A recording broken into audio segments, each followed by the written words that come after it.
Hello, everyone. After Trump announced a 2-week ceasefire with Iran, by this Saturday, the US and Iran are planning to hold their first face-to-face talks in Islamabad, the capital of Pakistan. So there will be a few days of a gap period, right? It's not Saturday yet, so we're currently in this gap period. The situation in the Middle East has become extremely rare in its complexity and chaos, with all sorts of possibilities, whether the fighting might resume or whether the ceasefire will hold, emerging in the news. It seems to be heading toward a major eruption. So has this ceasefire really taken effect or not? How likely is it that these negotiations will succeed?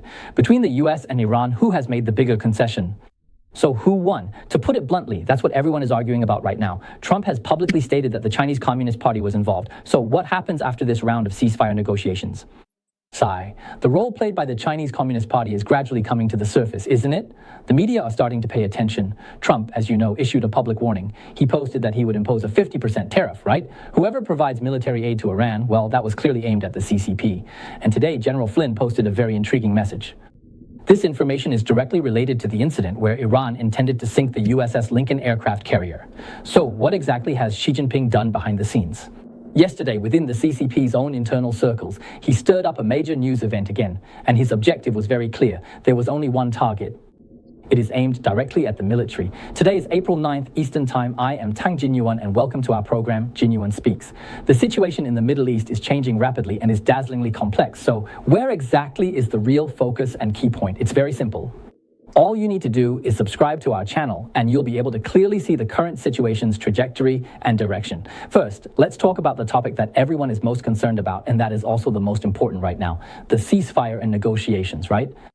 First, regarding the ceasefire, strictly speaking, ever since Trump came out and announced the ceasefire, there hasn't actually been a true ceasefire. However, the intensity of the fighting has indeed decreased significantly. That's an objective fact. At the very least, both the US-Israel coalition and the Iranian side have refrained from targeting major military objectives or significant civilian targets within Iran's territory. Strikes on things like energy facilities and so on have already stopped. What remains is just the ongoing conflict between Israel and Hezbollah. As for Iran, its low-intensity attacks on some neighboring Gulf countries were still continuing in the earlier stages.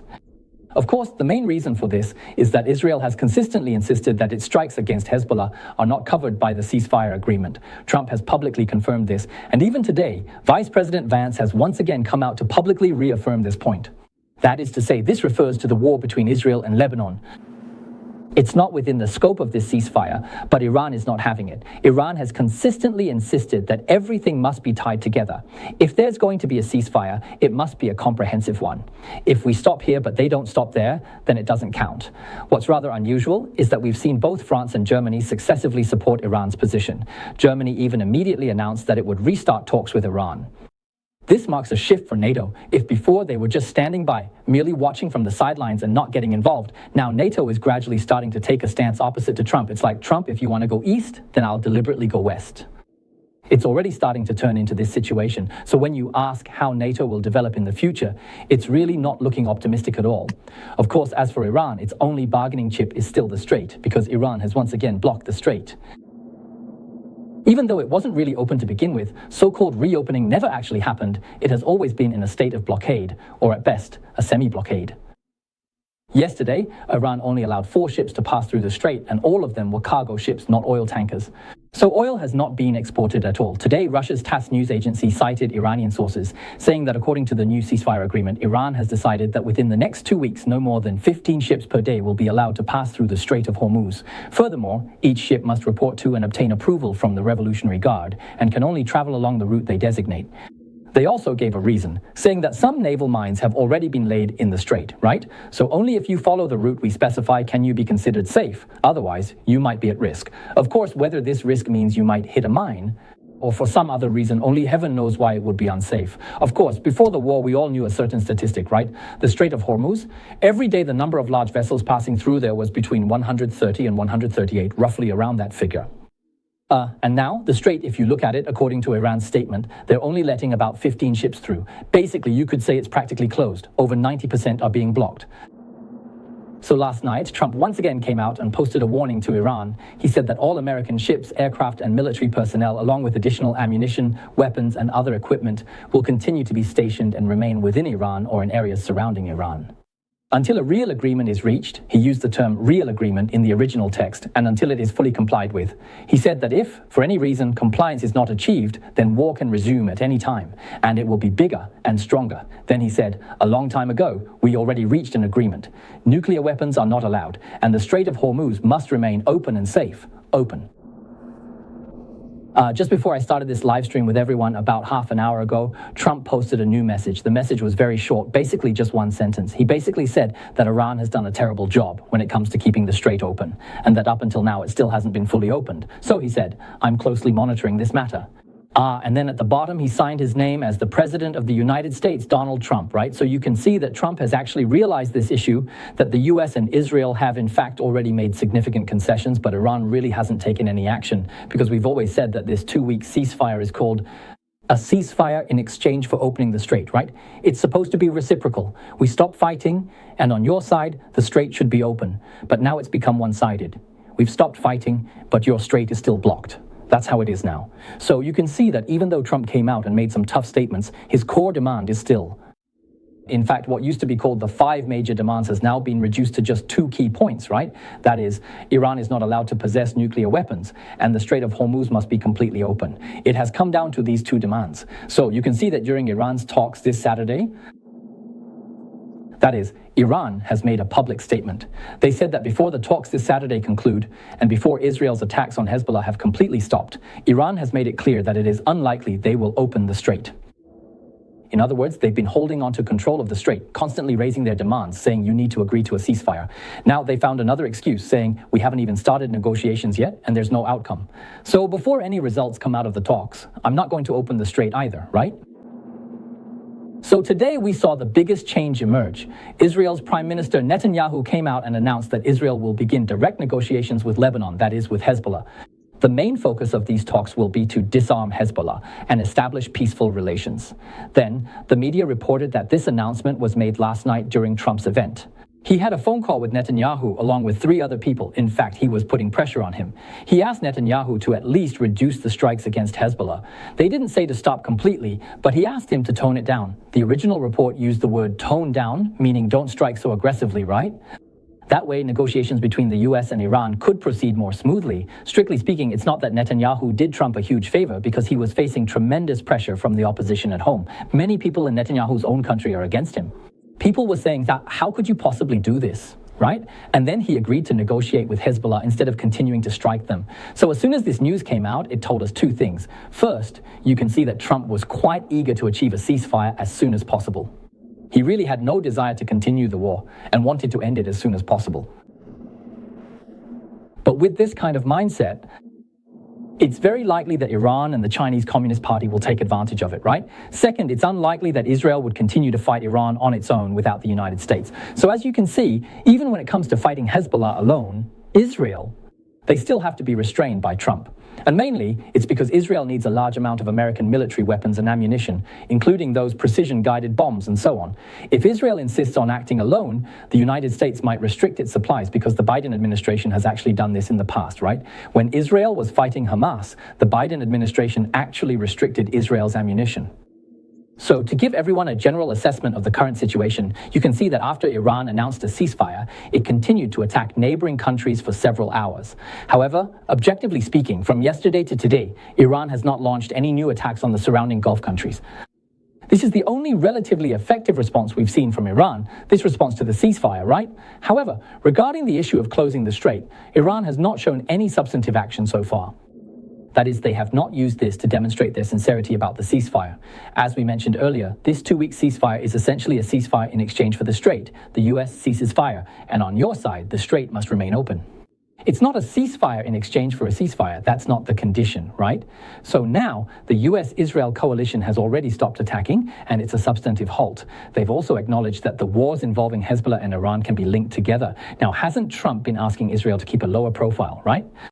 This is essentially a substantive acknowledgement that they can demand a simultaneous ceasefire. This means that Trump has already taken the lead in making a major concession. So as I said, the so-called ceasefire in exchange for the strait has, in fact, basically resulted in a ceasefire on this side, but on the other side, it hasn't led to the opening of the strait. So from the perspective of these negotiations, I think Trump is a bit too eager for quick results. In fact, Trump is at a disadvantage here. He's making significant concessions on this side, while the other side hasn't budged at all. In this situation, it's very likely that Iran will feel a sense of triumph. What kind of triumph? They'll feel that having control over the strait in their hands is really effective, you see. It's Trump who's coming to me asking for negotiations. As long as I keep my grip on the strait and don't let go, Trump might just keep making concessions. Of course, why is Trump so optimistic? It's because of his approach to negotiations, right? He keeps expressing a very optimistic attitude. Today, when he was interviewed by NBC News, he explained that he remains very optimistic about the possibility of reaching a long-term agreement with Iran. He said that the words of Iran's leaders in meetings are completely different from what they say to the media. He said they are much more rational, and they have agreed to everything that needs to be agreed upon. Remember, they have already been subdued, they no longer have an army, and so on and so forth. So why is Trump so optimistic? He believes that his judgment is that, look, this group led by Ghalibaf, what they say to us is completely different from what they say to the media, right? What they say to the media sounds tough, but in front of us, they're desperately begging for mercy, acting very soft. So he feels that, well, what they say to us is what's credible. But this is hard to say for sure, right? There could be differences in understanding here. Some people might think it's actually the opposite. Maybe what Zarif and the others say to the media is the truth, and what they say to you, what Trump says, is actually the lie. Of course, while we're here, let's just do a quick poll with everyone, right? In my view, if Iran now wants to negotiate and reach an agreement, there are only two possibilities, right? One possibility is that Iran is truly determined to turn over a new leaf, to never cause trouble again, and to become a good child, right? They would improve relations with the US and Israel, and everyone would become friends, basically following the Venezuela model. That's one possibility. Another possibility, in my view, is that Iran is just trying to survive and is playing a game of enduring hardship and biding its time. Basically, a kind of deception. To put it this way, let me survive for now, and then I'll gradually recover and regain strength. In the future, it could make a comeback. So everyone is wondering, now that Iran is participating in negotiations and has agreed to join the talks, which of these possibilities is it? Is it the first one? Is it genuine? Does it really not want to fight anymore? Is it ready to surrender, to beg for mercy? If you think so, reply with a 1. Or do you think Iran is playing tricks, that it's being deceptive? If you think so, just reply with the number 2, right? Everyone can respond to us right now, and at the end of the program, we can give everyone some feedback based on your responses. Let me first share my personal opinion with everyone. Personally, I think it's the latter in Iran's case. Trump managed to cut the weeds, but he didn't pull out the roots. If you only cut the weeds without removing the roots, they'll just sprout again, right? That's what everyone says. The fundamental national policy of this mullah regime, from the very first day it was established, has been anti-American and anti-Israel. This is the cornerstone of their regime. The cornerstone of their ideology is being anti-American and anti-Israel because they refer to these two countries as the Great Satan and the Little Satan, two Satans who are considered devils in their ideology, absolutely irreconcilable enemies. They are just like the Chinese Communist Party. The CCP's ideology, in fact, its so-called 100-year strategy, has the same ultimate goal, to see the United States as the ultimate adversary to be eliminated and replaced. But in this process, because you can't take down the United States in just a day or two, right? It could be a long process. During this time, you can play tricks on the US, use deception, and sometimes when the situation is unfavorable, you might even pretend to make compromises or fake friendliness toward the US, just like how the Chinese Communist Party has acted friendly with the US over the past few decades, right? But in reality, it's all deception. But their fundamental goal absolutely will not change. So in my view, this strategy of theirs will not change either. Right now, they're playing tricks on Trump. Just today, before I started this live stream with everyone, I saw the latest report from Israel's Channel 14. They cited senior officials from the Trump administration and several national security figures in Washington, D.C. as their sources. They said that they believe Iran may currently be carrying out large-scale strategic deception against the United States, and they expressed deep concern about this. What does that mean? Because they have discovered that Iran is using the ceasefire agreement to carry out an unprecedented military buildup.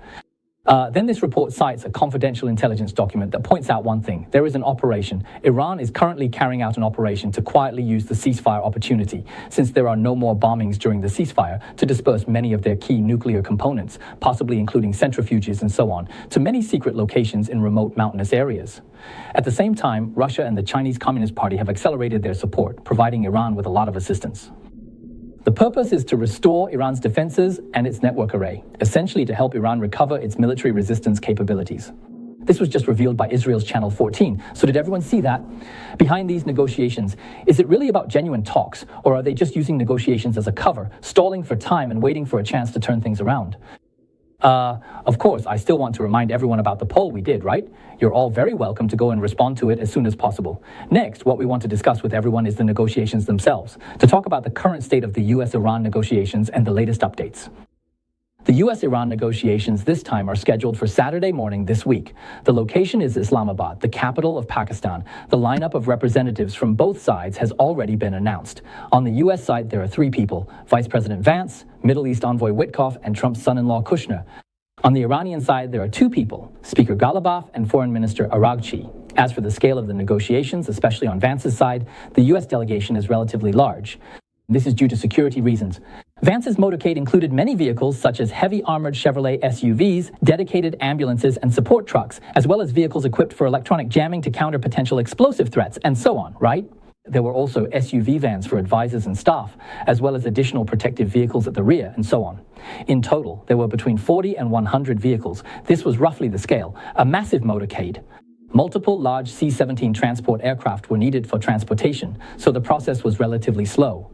On the other hand, Iran acted more quickly. The latest news today is that it was actually the Pakistani Air Force. A formation of advanced Pakistani fighter jets and sophisticated early warning aircraft have already appeared in the clear skies over Iran's strategically important Bandar Abbas port. These assets were specifically dispatched to provide a high-level escort and continuous support for the Iranian delegation's special aircraft, accompanying them throughout their entire journey to Pakistan. Why exactly did they travel all the way to Iran to provide such an extensive aerial escort? Well, it is certainly not simply because Pakistan is being especially considerate or just offering a standard door-to-door service, right? It's because Iran's air force has already been destroyed. Iran no longer has its own air force and can't provide its own escort. So, Pakistan had no choice but to fly all the way over to pick them up and bring them back. That's how it is now. So as you can see, Iran has been beaten to this extent. Yet Iran is still able to keep control of that strait in its hands. And then, using this to put pressure on Trump, something really did happen. I think maybe Trump made a bit of a misjudgment, right? So today, before the live stream, Trump posted a message. I think Trump might have sent something like, hey, something's off with Iran. Why hasn't that strait been opened yet? It's already been 2 days since we had a ceasefire here, right? But over there, it's still not open, is it? So he came out and issued a warning. As for expectations regarding the outcome of these negotiations, I really wouldn't rule out the possibility that Iran might verbally agree to many of the US's demands. Basically, I'll just admit defeat. Whether you call it admitting defeat, giving in, or kneeling in surrender, no matter how you put it, I'll just agree to your terms for now, right? It's possible that some kind of agreement might be reached, but in my view, my judgment is that Iran is destined not to abide by it.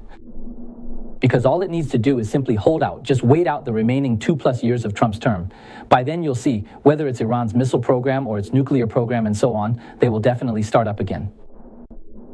Behind this, it's not just that the Iranian regime itself is untrustworthy, it's fundamentally unreliable. The second major factor is that it has the backing of the Chinese Communist Party, which has always supported it. So Iran feels, why should I give up when I have someone supporting me here? This brings up a question. What role did the Chinese Communist Party actually play in facilitating these ceasefire negotiations? If you ask for my personal opinion, I think the CCP actually acted as the intermediary in these US-Iran negotiations. On the surface, it was Pakistan, but in reality, the relationship between China and Pakistan is extremely close. Moreover, China and Pakistan had previously jointly put forward a 5-point proposal.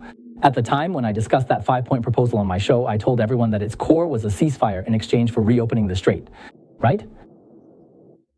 It was accepted by Trump and became the basis for the ceasefire negotiations between the two sides this time. However, I think Trump might have been deceived, right? There was a ceasefire on one side, but the strait wasn't reopened on the other. Secondly, Trump himself has publicly confirmed that the CCP was involved in this.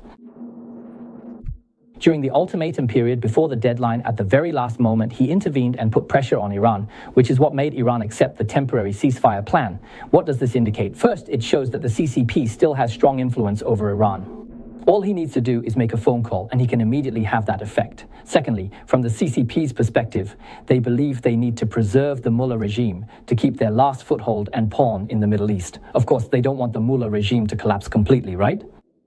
Thirdly, the CCP needs to protect the numerous infrastructures in Iran, such as energy facilities, power plants, and even transportation hubs, many of which are investments by the CCP and are essentially CCP assets. These are major interests for the CCP. If Iran insists on holding out and Trump bombs all of them one after another, then the CCP would lose hundreds of billions, and that loss would be enormous, right?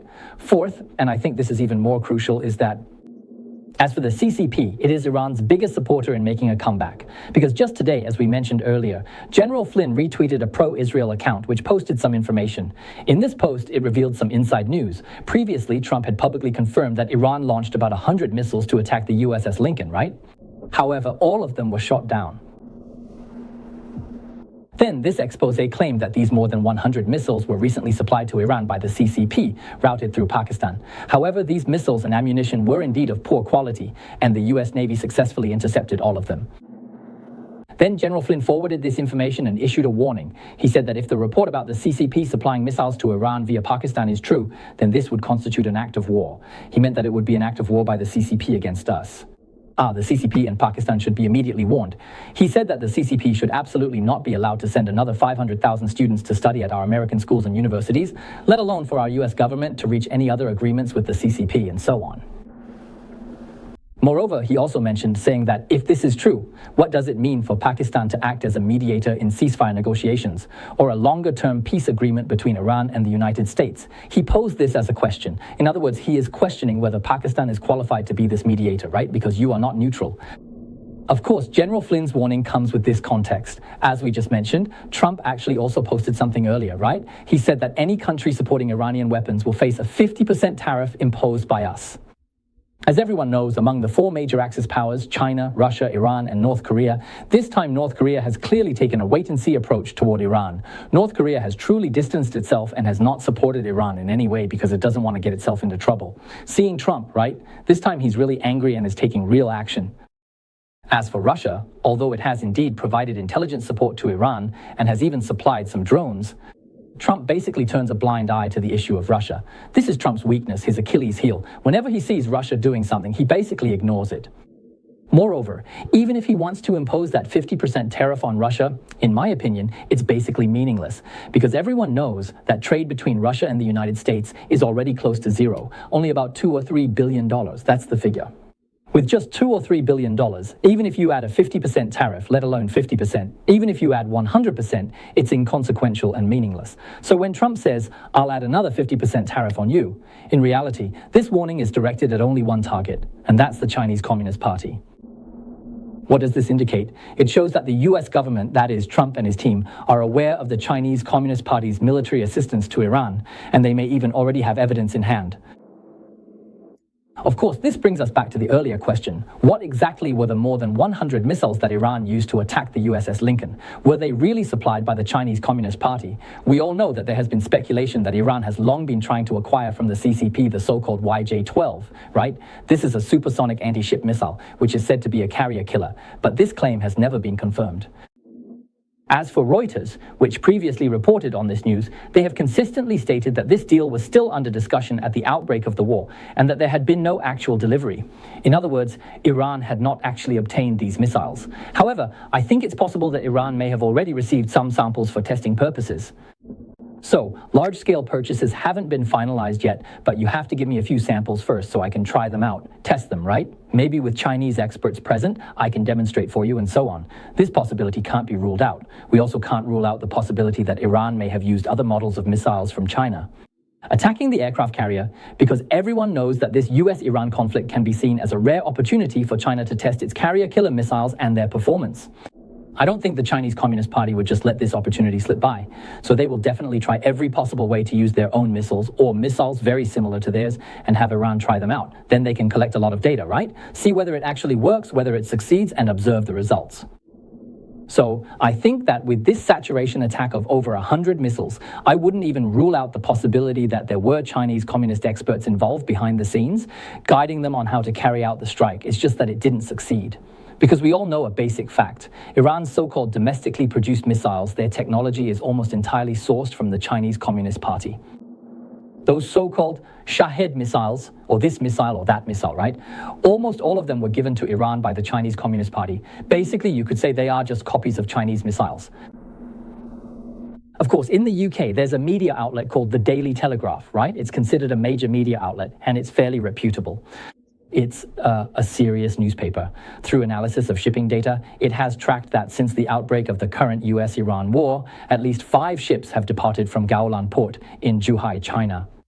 They were carrying large quantities of sodium perchlorate, right? We've actually mentioned this information to everyone before. This substance is used as a propellant for Iran's solid fuel rockets, that is, the fuel for their solid missiles. It's a very critical precursor chemical. Once Iran gets it, they only need to do some simple processing to turn it into rocket propellant, rocket fuel. In the end, all 5 ships arrived at Iranian ports. Moreover, the actions of these 5 ships were highly suspicious.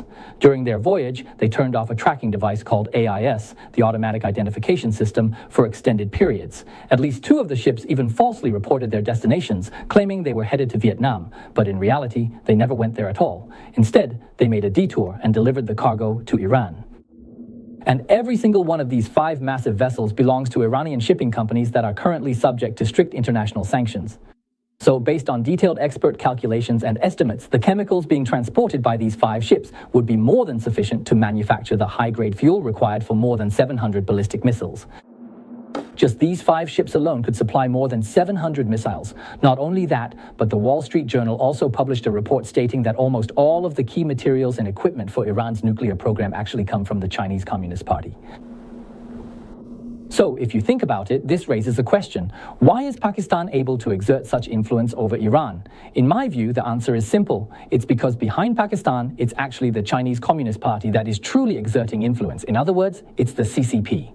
It's just that they're using Pakistan as a go-between. Let me mediate, let me try to persuade you. But in reality, the hidden hand behind all of this is the Chinese Communist Party manipulating things. That's why I personally suspect that this time, when Trump is negotiating with Iran, it might actually turn out to be, in effect, a negotiation with the CCP. You're not really negotiating with Iran. In reality, you're negotiating with the Chinese Communist Party. Everyone knows that next month Trump is going to meet with Xi Jinping, right? The 2 of them are going to negotiate again, another round of talks. So why did the CCP get involved in the US-Iran negotiations this time? It's basically that they've gotten another card to play, Iran. Look, I have influence over Iran. With just 1 phone call, Iran's attitude can change immediately. Isn't that my bargaining chip? So, Trump, if you want to resolve this war quickly and smoothly, if you don't want to drag it out and want to wrap things up with a win, I can help you, but I won't help you for nothing. You have to give me something in return, right? So this becomes a bargaining chip, and it's aimed precisely at the fact that Trump no longer wants to stay entangled in this conflict. We could say that this is a weak spot for Trump. Trump himself has already exposed this publicly, and everyone has seen it. So, as many of our Chinese friends probably know, there is a saying in the Tao Te Ching. Laozi once said, "The sharp tools of the state should not be shown to others." Actually, this principle also applies in reverse. The weaknesses of a nation should likewise not be revealed to others. The reasoning is the same. I think Trump probably just isn't because he's not good at making these kinds of presentations. So when he wants to appear strong, he's very straightforward and assertive about it, right? He just expresses exactly what is on his mind. When he feels urgent about something, even his weaknesses, he'll just transparently and honestly disclose them. He's not the kind of person who is particularly good at concealing things from others.